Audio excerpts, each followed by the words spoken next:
Aujourd'hui, on est en direct seulement avec Dakar. Donc, Tala qui est de l'autre côté, Maguette Samirsek. Comment allez-vous? Salam alaikum. maaleykum salaam madame la directrice. yaa ngi may dégg bu baax a baax. alhamdulilah. di jéggalu rek di jéggalu si auditeurs yi si retard bi ñu am tey waaye problème internet yi rek la donc di ñaan suba mu gën a jafandi. waaw donc lu xew tey nag foofu waay. waaw tey jii de boobu moom xam naa ne li ci gën a fees moom bokk na ci premier ministre bi déclaration de patrimoine bi nga xamante ni moom la doon def. nga xamante ni moom la yendoo wane tey ci télé yi ba fii may wax ak yow ñu ngi jàkkaarloog télé bi ñu koy wane moom. waaw loolu moom maa ngi koy seetaan man mii sax si sunu tv.tv xam nga si internet bi c'est en direct donc bokk na si journaux yi tey li ñu wax donc déclaration de politique générale tey bu Mimi Touré ba léegi mi ngi koy wax à part ça également li xew tey mooy li xew nekk depuis vendredi wala samedi Sandaga bi lakk loolu bu doon lakk waaw loolu indi na problème bu bëri Sénégal waaw coow lu bëri la fi mujj a jur nag moom. waaw ndax affaire bi daal day na waar tàkk na donc si période bu xaw a métti li si gën a am solo rek mooy la réflexion. dëgg la waaw jéem a xam lan moo ko lakk il faut enquête moom mënut a ñàkk su ko defee après ñu réflexionner Sandaga correctement loolu la ñuy attendre si autorités yi. waaw donc ñu jublu nag si information yi tey nag ñi ma ko envoyé taala nag tey nag xaw naa la mere nag gis nga ni nga ma envoyé journaux yi.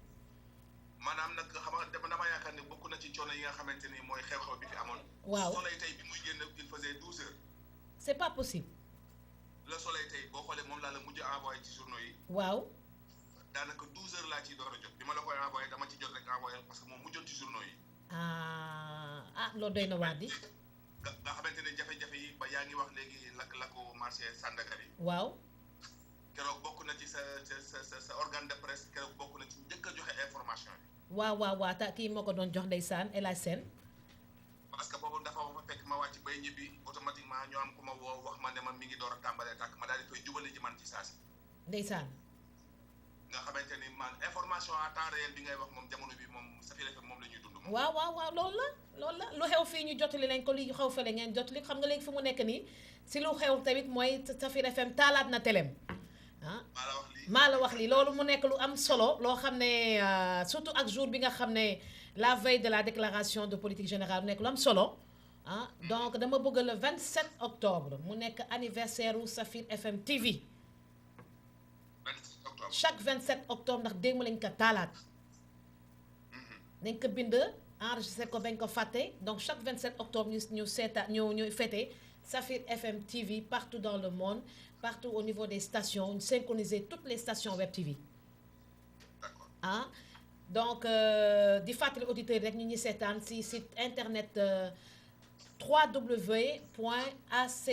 www.acrtv.tv mu nekk benn télévision américaine bu nekk fii si Bronx ñu am partenariat ak ñoom di def ak ñoom émission Mandela Show New York Dakar du lundi au vendredi en principe à partir de 14h jusqu'à 15h tey nag moom dañuy tàmbale ak retard ndax jafe-jafe connexion yi waaye au fil du temps dina saafaru. waaw mu mel ni tamit dafa mel ni tamit fii ci Dakar tamit wala képp koo xam ne mi ngi utiliser internet bi tam. waaw bu jaaree ci www.safirfmtv.com. waaw.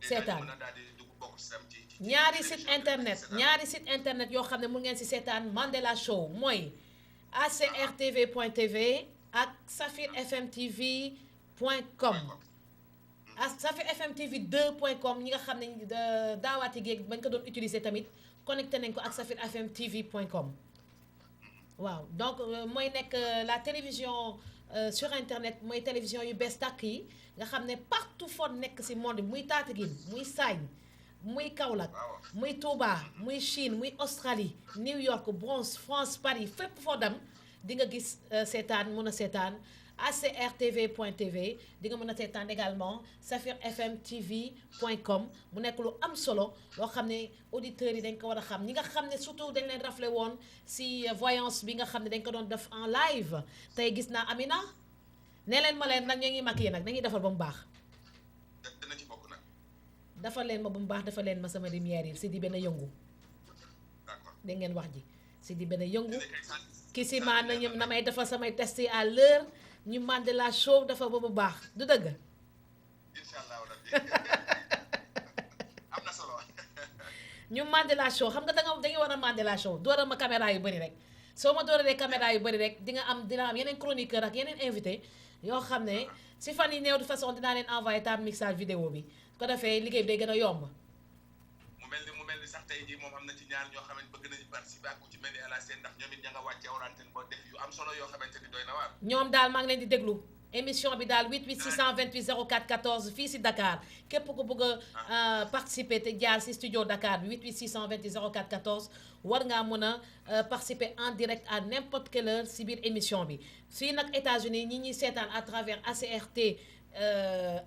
acrtv.tv mun nañu utiliser le 718 674 14 73 ou bien le 718 674 14 74 pour ñu mën a jokkoo ko man wala ñu jokkoo ko yow dafa mu nekk lu am solo donc li ñuy waxtaanee tey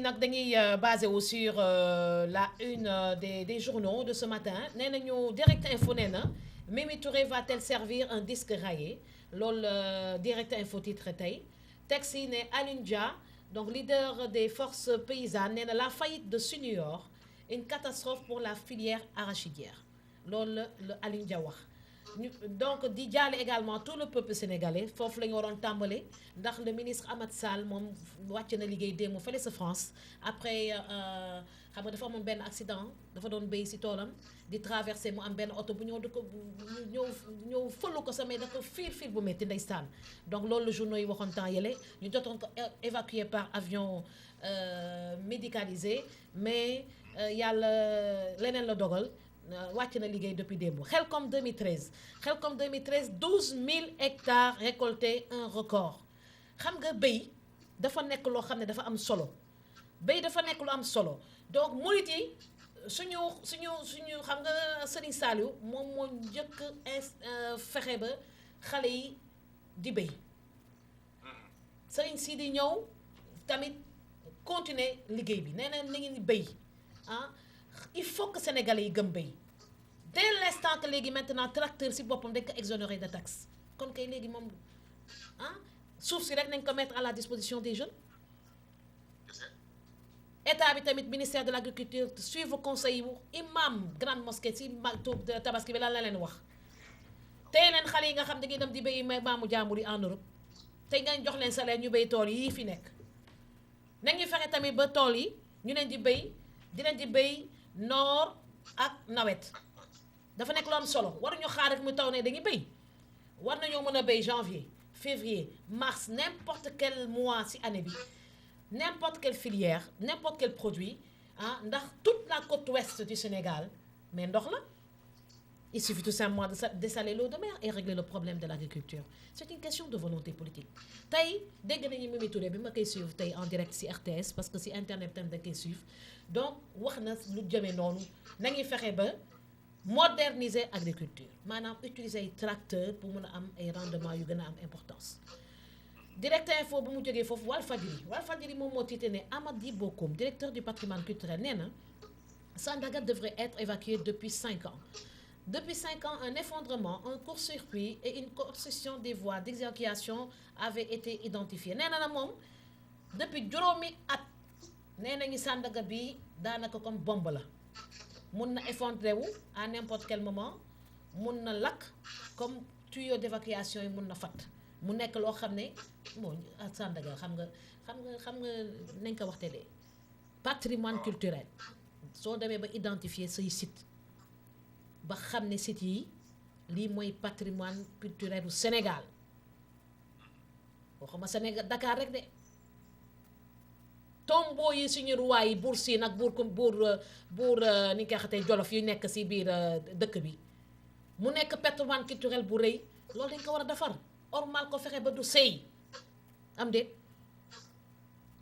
waruñu xaar ba problème am lakk am effondrement am ñu doog wax réflexion tout le Sénégal est à refaire c'est ça la réalité mënuma dégg problème mu emploi au Sénégal mënta ne c'est une question de volonté politique tout le Sénégal est à refaire hôpitaux yi dañ leen war a réfectionner li ñu war a ubbi ñu ubbi ko li ñu war a tabax lu bees ñu tabax ko lu bees université yi ñu war leen réfectionner lu ñu war a tabax lu bees ñu tabax ko lu bees dégg nga wax ji musée yi dafa bëriwul quand tu viens ici à New York il y a plus de 1000 musées yi lu nekk ci musée yi dafa bëri parce que loolu mooy won suñu doom yi balaa ñoom ñuy judd dafa amoon ay jàmbaar yi fi nekkoon liggéey ba wàcc liggéey soo réfectionné ba ne nag yi ak yi boobu du sëy gis nga marché Sandaga waroon nañ ko mën a comme ni ñu defee marché Kermel xam nga mosoon na fi lakk ba ñu defaraat ko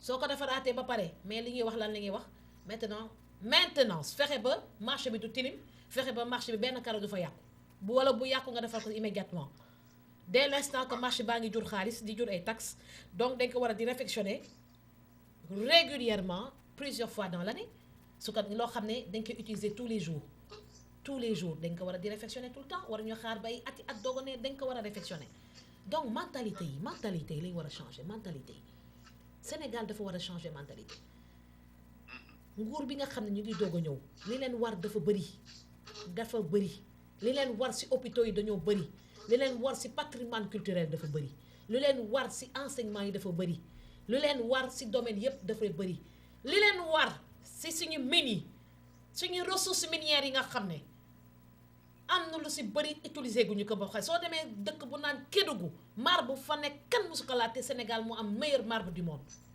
dégg nga wax ji Sénégal mu am meilleur marbre du monde ak ñu bëgg a dem Italie di jënd karo te war nañoo mën a defar suñu usine di defar suñu karo bopp léegi dañoo xeeb suñu bopp wala lan dañoo xeeb suñu bopp ñiy defar karo en Europe dañoo gën mais pourquoi ñun mënuñu organiser suñu def suñuy entreprise su bopp développer suñu marbre bi Kédougou or bi nekk fii tamit lu tax mënuñu ko defar suñu entreprise bopp ñi am seen entreprise ñoom dañu gën africain yi gënuñu africain yi loolu bokk na ñun su man si sama tournée ba may def fii Amérique ak Europe rencontrer patron yi nga xam dañu am entreprise yu rëy mun a defanteeg ñoom ay projet ay partenariat proposé ko au chef de l'État pour ñu mën a développer suñu ressources minières yi nga xam ne mi ngi foofu Sénégalais de la diaspora li ñu mën a apporter ñi nga xatee Sénégal kenn xamul mu toll démb rek maa ngi doon waxtaan bokkoon ci benn réunion politique entre guillemets mais des femmes sénégalaises casamançaises des États-Unis jigéenu Casamance aux États-Unis ak góoru Casamance yi ñoom dañoo organiser benn association boo xam ne tous les Casamançais ñi nga dëkk États-Unis léegi dañoo former benn association ñooñu day sànq xam nga lañ ma wax ñun regroupé nañu mais dañu am problème pour wax ak Macky Sall dégg nga wax jooy te ñooñu li ñu mën a apporter ci pays Casamance kenn xamul dañ ko parce que fa la ñu dëkk ñoom moom Casamance c'est des Sénégalais tu comprends donc pour régler le problème de la Casamance ñoom dañuy créer benn association bi ñu créer benn association moom benn section góor ak section jigéen donc actuellement y a un déclic au niveau de la diaspora baa ngi organisé wu ñoom lan la ñuy waxtaan démb nee nañu bàyyi añ reer ndekki bi ñuy envoyé tout le temps Sénégal alors que war nañoo positionné wu en tant que acteur de développement la diaspora dégg naa Moustapha Cissé loolu lu mu doon wax sànq nee na diaspora bi mooy 15e région du Sénégal d'accord bu mu ko nekkee yàgg na 15e région du Sénégal maintenant dañ leen war a jox nag seen cër boole leen ci lépp dañ leen jox seen cër nag duñ leen nax te si fu mu nee nii dañ leen di nax parce que su ñu demee ba ne Sénégalais de la diaspora du participer ci local mais fan lañ ko teg te muy joxe dépense tous les jours da nga wax ni lu tax élection locale Sénégalais de la diaspora du participer te ne Sénégalais wala dafa am Sénégalais période bi ak Sénégalais beneen période loolu man personnellement dinaa ko xeex bu je vais en faire benn xeex personnel pour que les Sénégalais de la diaspora participent élection législative local et présidentiel ndax amul ñaari Sénégal ndax amul Sénégalu 14 régions ak Sénégalu 15 régions Sénégalu 15 régions moo am dégg nga wax ni Sénégalu 15 régions moo am bon élection bu munti ne Sénégalais de la diaspora dañ si war a bokk Sénégalais de la diaspora waruñu tumuranke pour am ay papier dégg nga wax ji te dañ si tumuranke pour am ay papier à temps réel li ñu mën a régler dafa yomb surtout on est en 2013 maintenant on est en 2013 si on est en 2013 li ñu mën a liggéey à distance dafa bëri donc dañuy jox ak Sénégalais de la diaspora yi boole leen si lépp un maire à Fatick peut bel et bien voyager et continuer de gérer sa mairie am déet di fa mu nekk nii ñu ñaar ñu ngi liggéey sentir nga différence bi est-ce que sentir nga absence bi est-ce que sentir nga distance bi sentiruloo ko. j'ai l'impression que yaa ngi sama kanam chaque jour. waa jeex na kon bu ñu wax affaire sénégalais de la diaspora ndax ñu ngi Sénégal ñooy joxe dépenses tous les jours ñooy téléphoner fu tous les jours ku feebar ñu fekk ñooy yónnee xaalis li ñuy apporter moo ëpp aide au développement Macky Sall wax na ko temps yene kon sénégalais de la diaspora daanaka ñoo yore Sénégal comme su fekkee dañoo yore Sénégal nag dañ leen jox ak ba mat sëkk donc ñu revenir si Sandaga bi ngi doon wax te Walfadjri titré ko nee na Sandaga devrait être évacué depuis 5 ans bu ñu ko waroon évacuer yàgg na du 5 ans rek Sandaga kay yàgg na màgget Sandaga ti leen nag dañ ko fàtte sama marché man nga xam ne ba ma nekkee xale fa laa doon duggee marché ti leen waaw rue 11 jaar naa rue 11 jaar rue 15 dem rue 22 dem Sandaga dem marché ti leen rayon jën rayon yàpp dañuy doon yàkkamti ndeysaan ànd ak jànk yi pour dem marché duggi marché parce que dañoo teel a bàyyi ñu dem supermarché suñu bopp teel a bàyyi ñu dem marché Tilène marché Soumbédioune marché Sandaga day tax nga xam di nga xam produit lu muy jaar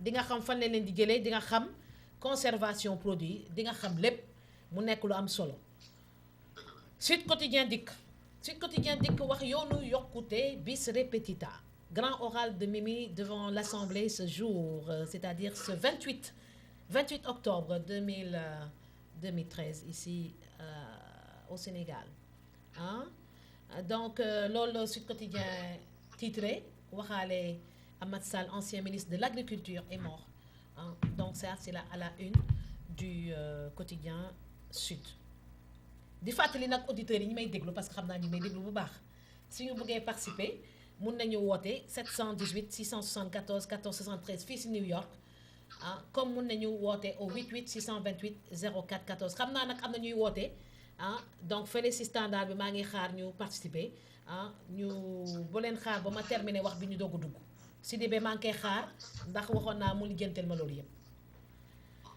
Le quotidien dikk wax compagnie aérienne nationale le mauvais plan de vol des Sénégal Airlines xam nga Sénégal Airlines moom dafa am problème ba mujj atterrir Cotonou gis nga Sénégal suñ ko bëggee développer dafa am ay acquis yoo xam ne dañ fi nekk yoo xam ne dañ ko war a dépolitiser gis nga Sénégal Airlines état bi si boppam da ko war a gën a renforcer wàññi prix yi nag ne ma Sénégal Airlines ñaata lay fayee ko soo buggee dem Guinée Conakry laaj ma ñaata la 300 et quelques mille pour dem Guinée Conakry dégg nga loolu pour dem Guinée Conakry bii rek nga xam ne war ngaa mën a jël tali bi su fekkee am tali bi baax nga egg fa 300 et quelques mille la leen fayeeku 300 et quelques mille lañ lay fayeeku pour nga dem Libéria benn vol par semaine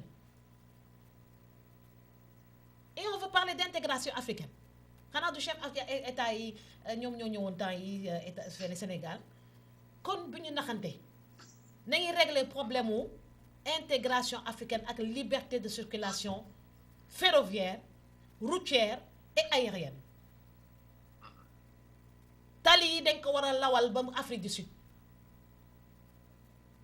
avion yi ñu wàññi prix yi ça sert à rien avion mu am 5 clients si biir ou 20 clients alors qu'il y a une capacité de 20 passagers pourquoi ils ne réduisent pas les prix si tu réduis les prix avion bi dina fees dinañ mën a dem Gambie dinañ mën a dem Côte d'Ivoire dinañ mën a dem Libéria dinañ mën a dem Guinée Conakry facilement Guinée Bissau mais le coût du billet coûte excessivement cher donc Sénégal Airlines doit apprendre à être compétitif doit faire la promotion au niveau de toutes les radios-télévisions pour être plus compétitif pour que les gens choisissent la voie aérienne que de prendre le risque de prendre ni ñu koy ratee encore la voie ferroviaire et la voie terrestre voie ferroviaire dafa mel ni sax daanaka existé wu alors que mooy voie bi nga xam ne grande capacité la train dafa am nekk loo xam ne c'est un acteur de développement si dëkk autorail li ngeen naan autorail nañ ko defaraat correctement Dakar Bamako Dakar Touba Dakar Diourbel Dakar Casamance vélo bateau taxi Casamance war ngaa mën a jël bateau taxi dem Casamance jóge Foundiougne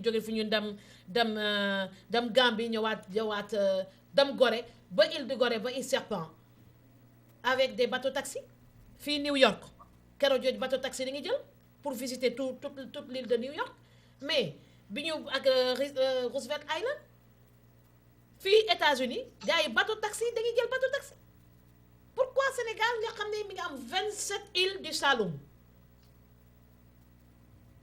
Gorée Madeleine île Serpent île de Ngor mënuñoo xalaat des bateaux taxi pourtant Abdoulaye Wade mosoon na ko wax mais ndeysaan am woon équipe boo xam ne dañuy gëm projet yi comme moom nu ngi koy gëmee président dina wax daf tel projet dénk ko nit kooku oyofal ko ba loolu du am su ko defee ñu naan dafa doon naxee fekk naxee wu bu mu ko waxee ba joxe institution yi ba joxe budget ba si la si génn waaw si la si génn donc ñiy wër actuellement ñi entouré un président dañuy war a perspicace dañu war a gaaw président bi lu mu décidé rek dañ si war a taxaw li ñu mën a régler ak li ñu mën a def des sources de création d'emploi dafa bëri tellement au Sénégal dafa bëri donc ñuy revenir si l'outil quotidien titré mooy le mauvais plan de vol de Sénégal Airlines le mauvais plan de vol de Sénégal Airlines mooy te commandant de bord Malick Tall dénonçait le business plan li ñuul ci Sénégal Airlines dafa bëri jot naa ci wax tuuti laa ci jot a wax ñu jóge ci boobu ñëw ci laas moom nee na Mimi va présenter un pays décomplexé sur le chemin de yokkute ñoom loolu léegi titré donc ministre et député ak directeurs généraux chez Youssou Diagne pour l'inviter à rejoindre l'APR donc enquête les ultimes manœuvres moom tamit revenir na sur la déclaration de politique générale donc populaire également si loolu la revenir donc répartition de temps de parole 100 minutes de caresse 70 minutes de cailloux donc loolu la populaire titré vérité titre na Farba Senghor ancien ministre Macky Sall veut la guerre il l'aura loolu kan moo ko wax mooy Farba Sall il ne fera tout au plus qu'un mandat l'erreur de Macky c'est d'avoir coupé le fil du dialogue social loolu Farba Senghor moom moo ko wax et puis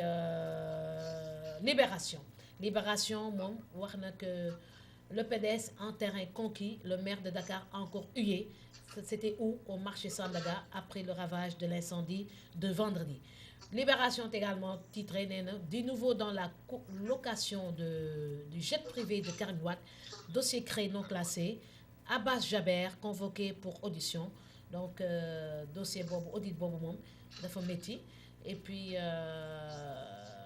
Rewmi revenir également sur le discours de la méthode la boussole et le chrono toujours c'est à propos de la politique déclaration de politique générale loolu le journaux yi titre tey nee nga ma nag waaw maa ngay déglu mu mel ni fi ne bala ngaa sori am na mbokk moo xam ne jot naa ne dafa bëgg a participer moom it ci émission bi waaw maa ngi koy déglu mbokk mi ci biir kër gi salaamaaleykum allo oui salaamaaleykum maaleykum salaam ku baax na nga def baa yaa ngi ci jàmm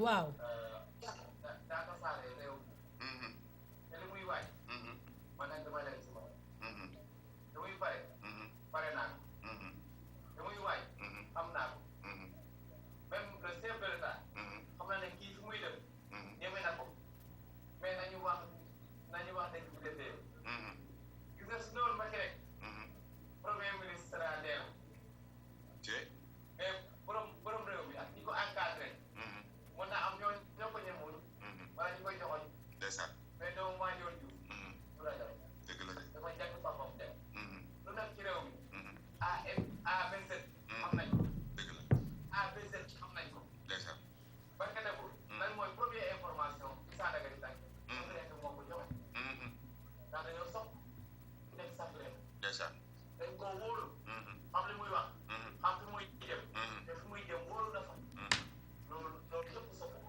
information en temps réel presque secret FM ñoo leen informé ne Sandaga ngay tànk am na ñu bëri ñu dem rawale seen marchandise secret FM lañ ko dégg ndeysaan très bien donc loolu su amee ba tey rek un ancien champion de lutte ne ma dangaa ne teel a day dem Saly le 5 ma ne ko waa teel a day dem Saly le 5 mu ne moo ko teel a ñaan muy Manga 2 mu ne moo ko teel a nee na su toogee day toog waaw ndax xam na li teel a di liggéey Sénégal ñëpp ko sopp donc moom xam na li teel a di liggéey le monde séeréer xam na li muy liggéey bëgg nañ ko sopp nañ ko xam na fi muy dem xam nañu ñeme nañ ko séeréer moo doon deele amul fu mu ko waxee amul dërëm ñëw fii deele na dem bu doo fay dara ndax sa njaboota de gratuitement sa FM la donc loolu su amee nit ki aussi da koy fay jum la defal sa FM soo demee RTS wala yeneen rajo yi au minimum tu vas payer 10 000 francs c'est gratuitement sa mbokk de ñu tàggal la ko dee la ne dafa waroon a dem jaare ci ndax le monde séeréer écoute Safir FM mu war a dem jaare mu ne gratuit je fais comme ça Safir FM rek laa loolu am na solo ñëpp apprécié ko li muy wax nii léegi dafa nekk dëgg la gis nga nit ñi soo liggéey ñàkkal ngay jëriñu moom dafa ñàkk a jëriñu dëgg la dafa ñàkk dafa ñàkk de dee la dafa ñàkk jëriñoo ñu ngi fa 7e étage te la fa la commencé premier étage yëpp mu liggéey ko ndax ñàkkam defar rajo Saly ñaari rajo Saly préparé rajo Touba international di préparé rajo Diofior ak rajo Marlon maa la wax lii au niveau de toutes les régions au niveau de toutes les régions donc on va installer 2 radios benn pour la formation benn pour les professionnels tàmbale nañu ci Saly le 5 nag ñu ngi laaj ñu ngi woo ñëpp ñu ñëw accueillir le président de la République ci ouverture saison touristique bi nga xam ne mi ngi koy waaj le 5 novembre mu nekk lu am solo. ma ne on va profiter pour inaugurer Safir FM Saly. maa la wax lii. day inaugurer Safir FM Saly mënut a inaugurer Jabar inaugurer comment dirais-je ouverture touristique te inaugurer Safir FM Saly. tout à fait. démb laa fa jóge raxas posters yi yëpp. oui maa leen collecté teel a maa jox c'est une leader. oui. ku ko fonk nañ ko. ku ko bëgg nañ ko. ku xamul xam nañ ko. nga xam ne fu mu dem ñeme na ko. su demee ba Amérique. kan moo dem fii ba Amérique sampu rek. moom kan moo dem ba Amérique sampu rek. rajo des émigrés rajo des émigrés waaw ku samp ko foofu. di ko wax Sénégal yëpp di ko dégg. loolu foofu ci rajo bi ak télé. foofu am télé sax am rajo. la radio télé des émigrés léegi day leen di wax la radio télé des émigrés. rajo télé des émigrés. la radio télé des émigrés. Safir ba dem de bu ñu rajo Saly mos na am rajo. ndeysaan. premier rajo Safir Saly. dégg naa nag am na ay wujju de dégg naa am na ay wujju yu waage ñëw foofu de. Saly. dégg naa am na ay wujju yu waage ñëw Saly de. El Hadj Sène. ma ne rajo wax su jotee dañ ko waxte de. waaw ma ne est-ce que yaa ngi may dégg El Hadj Sène. bu baax. ma ne dégg naa am na ay wujju yu waage ñëw Saly pour installer rajo. mënul ñàkk.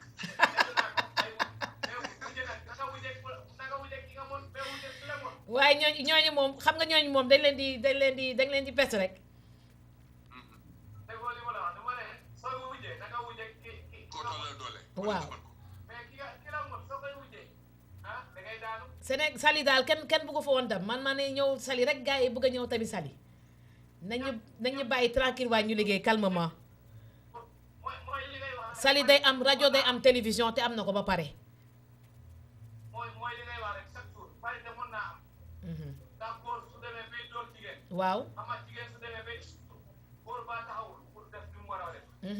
mais soo defee li nga war a def am li nga war. yaa ko doon wax soo defee li la war am li nga war ku ñàkkee jëriñu. maa la wax lii.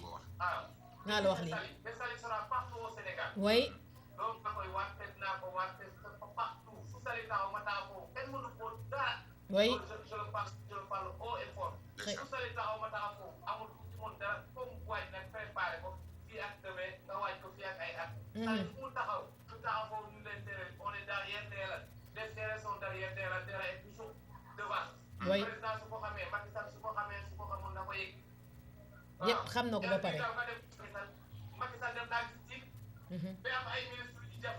nañ ko wax ne Macky Sall def ko gis ci ba ay ministre yu jàpp wetu Macky Sall loolu nee na moo ko def. c'était ensemble avec kii mu wax nee la tu es où mu ne ko maa ngi fi di liggéey sama liggéey. ana sa papa mu ne ko il s'ennuie laaj ko. laaj ko. Macky Sall moo ko wax loolu. donc loolu kooku ku dëggal def moo ko yor. xam nga mu bëgg. di liggéey. boobu fi muy dem. Ndella su demee bay dem fii amul benn contribution. nañ ko jëloon dañ avant tout nañ ko jëloon 20 millions. 20 millions. 8 000 fois. 8100 pour wàññi. 8 000 fois non damaa ne 8 000 rek 8 000 fois par exemple 8 000 fois. nañ ko koy jëlee 20 millions. am na ñu amul 6 000 fois sax ñu ngi def bi dem. maa la ko wax. mais nag jigéen bu mën góor a man foofu laa yëg jigéen bu mën góor a foofu laa yëg. waaw ñu ngi lay par. waaw léegi auditeurs nañ ko xamee noonu rek léegi waxtaanu Mandela Show bi dañuy permettre auditeurs yëpp di dugg participer wax seen xalaat ñuy waxtaan loolu dafay xumbal Mandela Show. ndeysaan ndax ubbil nañ leen bunt yi ci 88 628 04 14 buñ ci jaaree dinañ mën a jokkoo ak madame la directrice ñoom ñu féete fii ci diwaanu Dakar dinañ mën a jokkoo ak madame la directrice générale Ndella Diouf Madior depuis les États-Unis d'Amérique ci Mandela Show. waaw léegi maa ngi nii nag doog gis soleil bi moom nga ma mujjee envoyé nee na déclaration de politique générale état des lieux ak urgence moom la Mimi Touré tey di concentré wu di moom lay wax tey wax tamit transport aérien loolu waxtaan nañ ko léegi sax ci biir émission bi l'état va augmenter la flotte de Sénégal Airlines non seulement dafa war a augmenter flotte Sénégal Airlines mais dafa war a fexe ba prix wu billet avion yi accessible aux Sénégalais.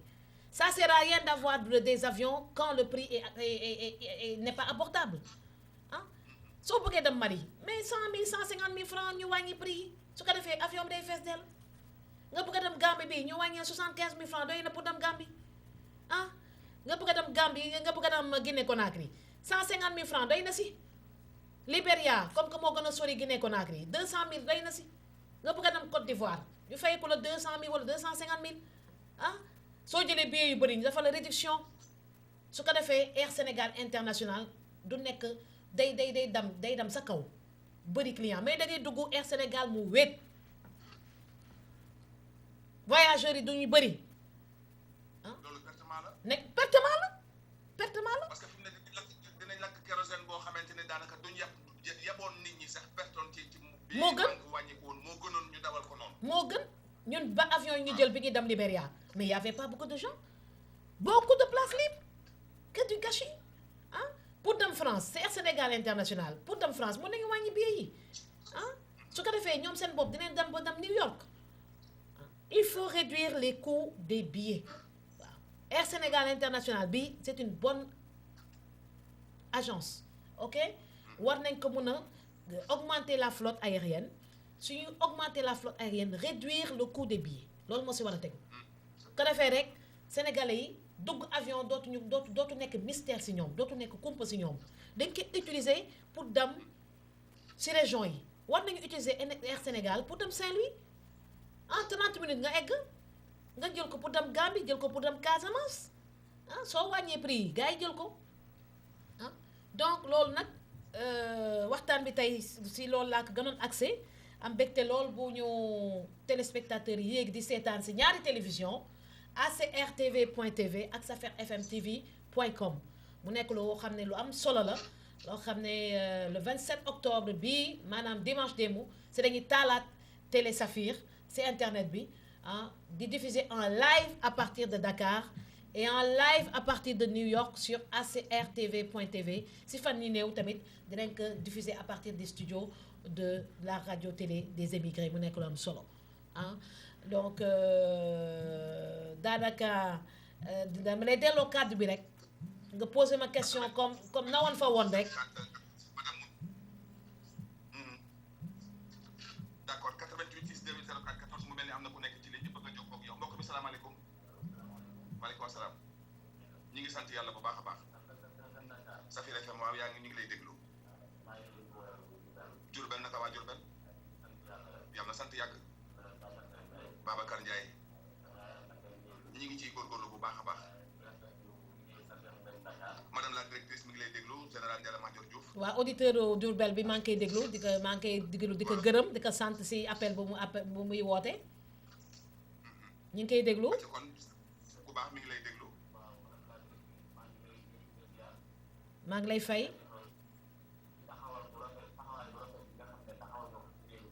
aha amiin amiin aha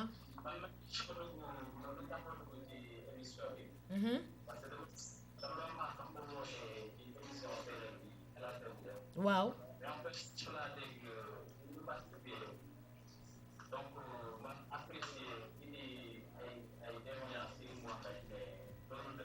aha waaw waaw ndeysaan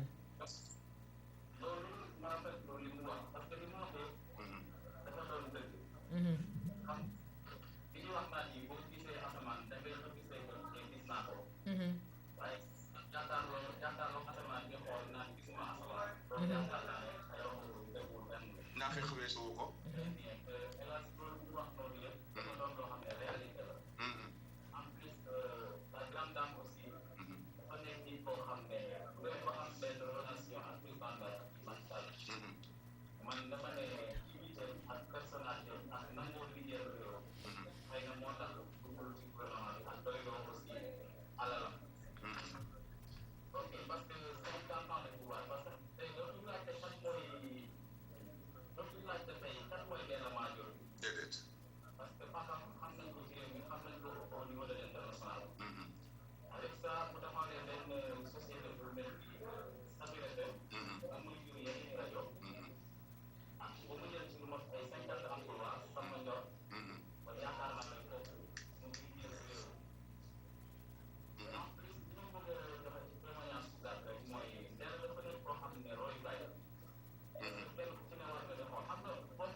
la radio pas tout à fait comme les autres et qui se rapproche davantage des communautés. maa la wax lii.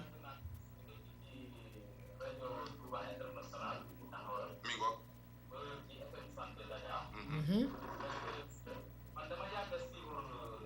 ndeysaan. xame weesuwut lii yaa ngi wax mi ngi lay dégg mi ngi wax yéen nga koy déglu.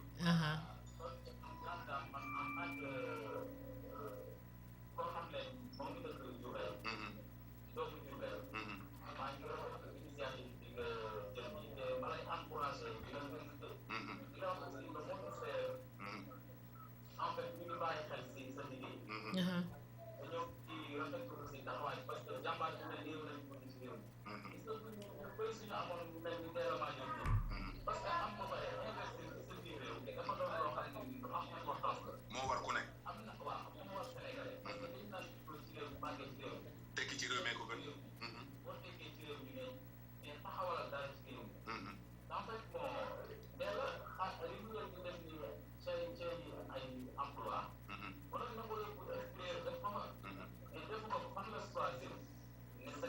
fii la am.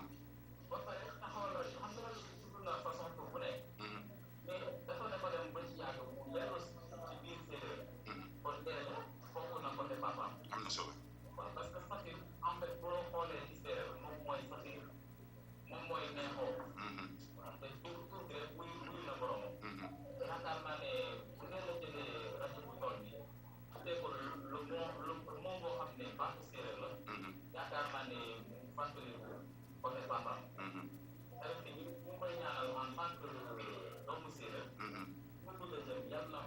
amiin yaa rabbi.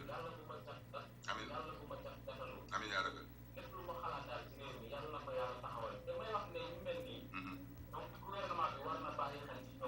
am na solo. ndeysaan.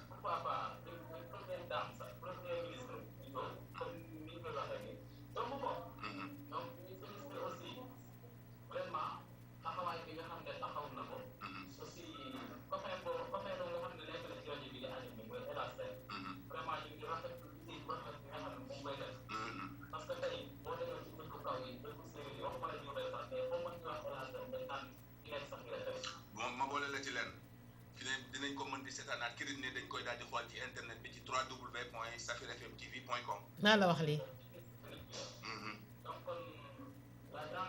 waaw. maa ngi lay dégg bu baax waaw maa ngi lay dégg.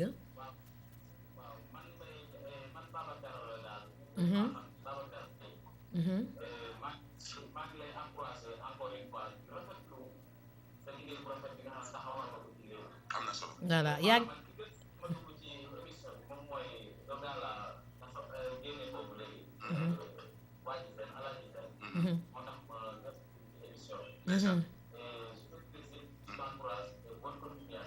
Voilà, merci à cet auditeur de Diourbel.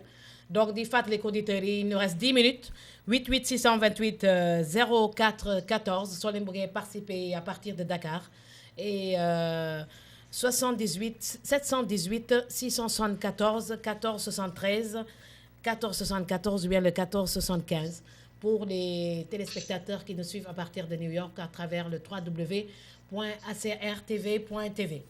Voilà, donc léegi ma delloo kàddu bi Talla ma delloo kàddu bi waaw. madame la directrice bokk na ci tey jii moom xanaa question bi ma amoon waaye mu mel ni auditeur bi dafa doon priorité ci ñun ñu daal di ko jël. ñu ngi jëlaat beneen auditeur. 628 04 14 Safir FM Dakar salaamaaleykum ku baax ki na nga def ba yaa ngi si jàmm alhamdulilah. yokkal ma retour bi rek mu mën a dégg lu muy wax yokkal ma retour bi. d'accord.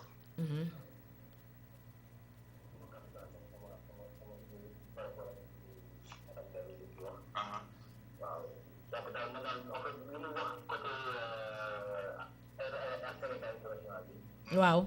vraiment man je suis d'accord parce que tamit il est primordial que ñu def loolu. parce que ñun on a tout un problème pour aller dans la région dañu obligé jël oto def ci tamit ay 5 jours 6 jours juste parce que même avion dafa cher.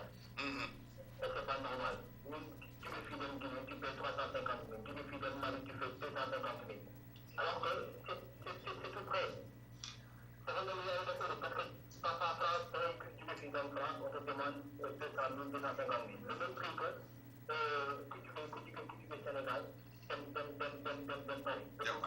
c'est pas normal. Absolument.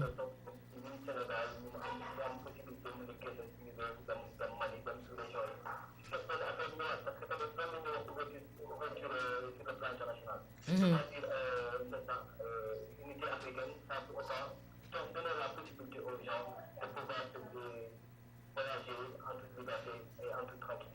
Tout à fait.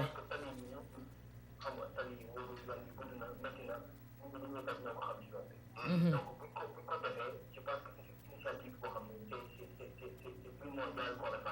Mhm.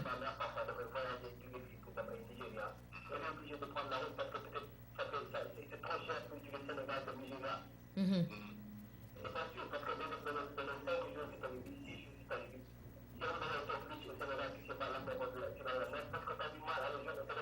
Mhm.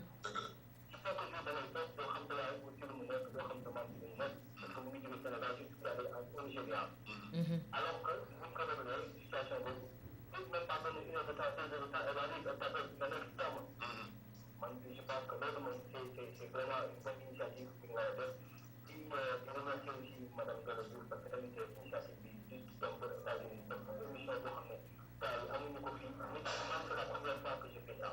Mhm. ndeysaan am na solo moom mi ngi woote fan.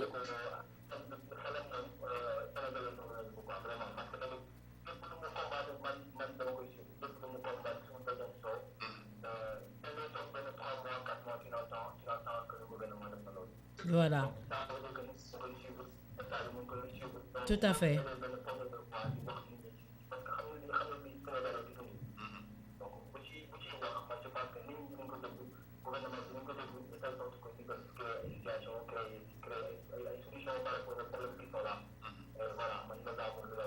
am na solo ñu ngi lay jaajëfal bu baax ñu ngi koy remercier bu baax moom fan lay wootee Talla. waaw ku baax ki yow fan ngay wootee nii moom HLM lay wootee HLM ndeysaan. aha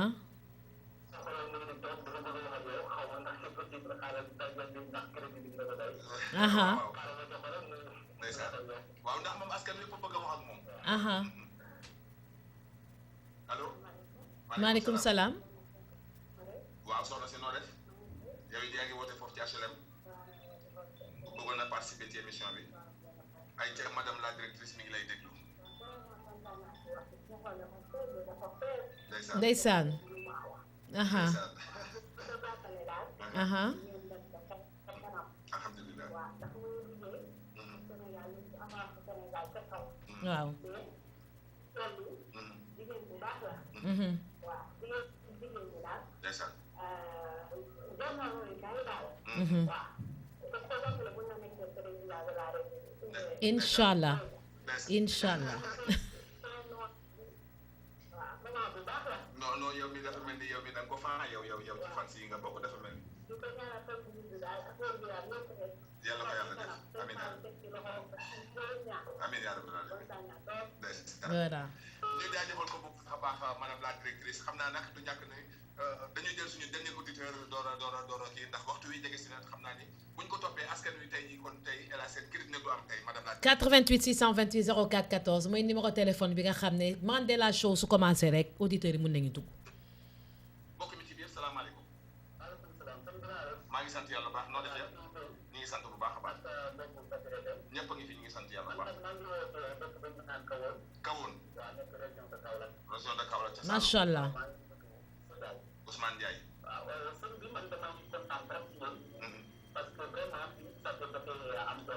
ndeysaan ndeysaan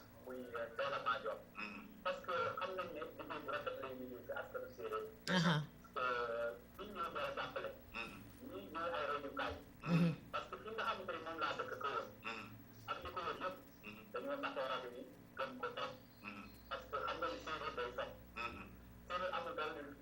mhm.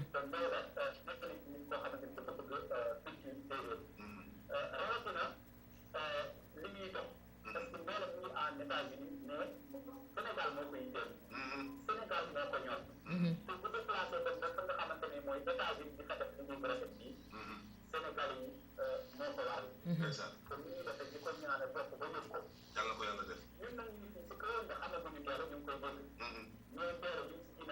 dinaa fa ñëw waaw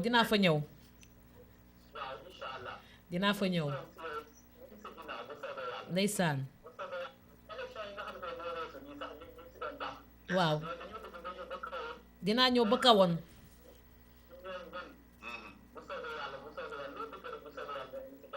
aha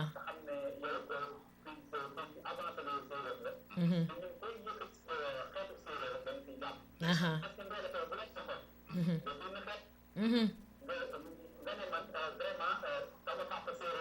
waaw daal di doon tubaab bu ñuul rek.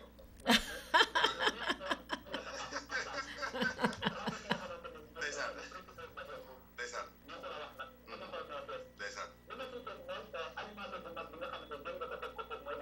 El Hadj Sène waaw ndeysaan aha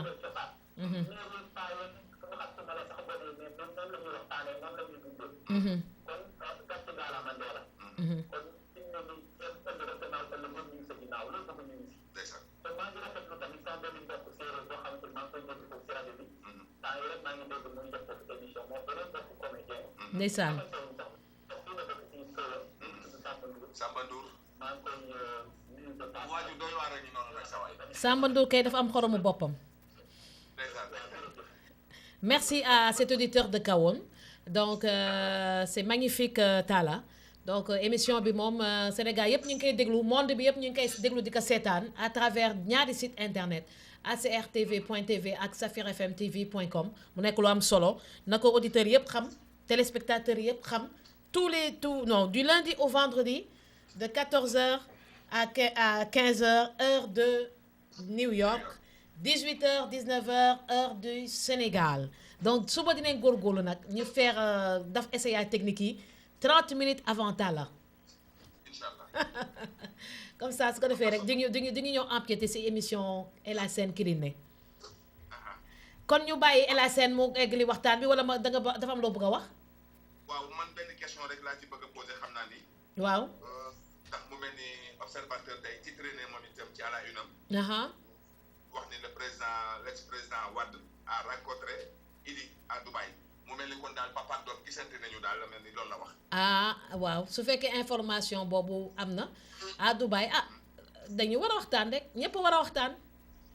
Sénégal toll nañu moment boo xam ne ñëpp war a waxtaan na ñëpp waxtaan. développement Sénégal rek na nekk objectif fu ñëpp. da nga wax ji. développer Sénégal. teg enrichissement personnel fële de côté. développement Sénégal na nekk objectif fu ñëpp. nee naa la képp ku fii Sénégal toll na benn stade boo xam ne képp ku ne maa ngi jubóog yow di gistal. képp ku naan maa ngi jubóog yow di gistal donc yàlla lay xabtal. dégg nga wax ji. réconciliation day nekk loo xam dafay sincère entre hommes politiques. réconciliation day nekk loo xam dafay dëggu entre hommes politiques. réconciliation dafay nekk loo xam ne dafa war a ñu war a jox cër jigéen yi. jigéen ñi na nekk foofu laay tëjee nag. une femme premier ministre d'accord mais pas dans un gouvernement de 5 ministres femmes. dégg nga wax ji. jigéen ñi nañ leen jox seen cër bu mat sëkk. gouvernement paritaire la ñuy bëgg. même su fekkee loi bi waxagu ko. parité la ñuy wax au poste électif loolu la ñuy wax dugg guñu ci poste nominatif mais seen jigéenu Sénégal yi am nañu xam-xam boo xam ne dañ leen war a delloo seeni cër dañ leen delloo seen cër jox leen gëdd bi ñu war a am ñu defar Sénégal ba mu baax ndax ñoom rek ñoo mën a defar Sénégal ba mu baax donc suba laa lay jox rendez-vous waaw di la jox rendez-vous mu mel ni mu mel ni rek kon loolu moo doon seen émission bi nga xam ne moo doon Mandela Show. madame la directrice générale Ndella Diouf Madior depuis les États-Unis d'Amérique ubbi leen bunt yi ubbi leen opportunité bu rëy mu mel ni ñi nga xamante ni ñooy ay soppeem ñooy ay am di jàmmam mooy ñi nga xam ne ñoo ko bëgg ñoo ko fonk ñoo ko safoo ñoo koy tiitaroo ñoo koy ndamoo kenn ku ci nekk foo mën a nekk ci biir réew mi rek mën ngaa woote ci 88 628 04 14 ngoon bu jot à partir de 18h heure du Sénégal jàpp 19h ci émission boobu nga xamante ni mooy Mandela Show. New York Dakar Mandela Show New York Dakar. waaw su ma demee feneen mu nekk dëkk boobu teg si Dakar su nekkee Italie mu nekk Italie Dakar su nekkee Los Angeles ak Dakar su nekkee Tataguine mu nekk Tataguine Dakar waaw fu ñu mënti doon xam nga temps yi maa ngi doon def Mandela Show Saly Dakar léegi actuellement ñu ngi si New York Dakar suba dinañ def New York Dakar Saly su ko defee ñu synchroniser lépp préparé nag le 5 novembre. moom de bëgg naa ñu teel cee waxtaan wàcc yu am solo ndax nag boobu moom àdduna dañ ko war a yëg moom. waaw 5 novembre bi moom su ouverture de saison touristique bu Sénégal dinaa fi invité nag benn spécialiste de tourisme sama émission bi mi ngi tudd Ogo Sow suba wala ginnaaw suba su ma joxee confirmation dinaa tas xibaar bi comme ça mu wax ñu importance du tourisme Sénégal. am na solo. voilà. kon di leen jox dig daje rek suba incha allah même heure bi. dem ci www.safirfmtv.com wala itam ba tey ci actr4.tv. acrtv.tv acrtv.tv voilà et safirfmtv.com. Bye bye et à demain. Merci beaucoup et à vous de mon bonne fin de soirée. di leen jaajëfal bu baax a baax looloo doon seen émission bi nga xamante ne mooy Mandela Show bi leen di madame la directrice la générale Ndella Diop Madior di leen ko jagleel ngoon bu jot incha allah ci seen plateau ci biir kër gi di Safir FM TV la 96.6 kaddu gi di bawoo saa su ne ni ñu koy waxee ci diwaanu Sacré-Cœur 3 montagne immeuble Safir bu mu jokkoo ngeen xamante ni moom ngeen mën a jokkoo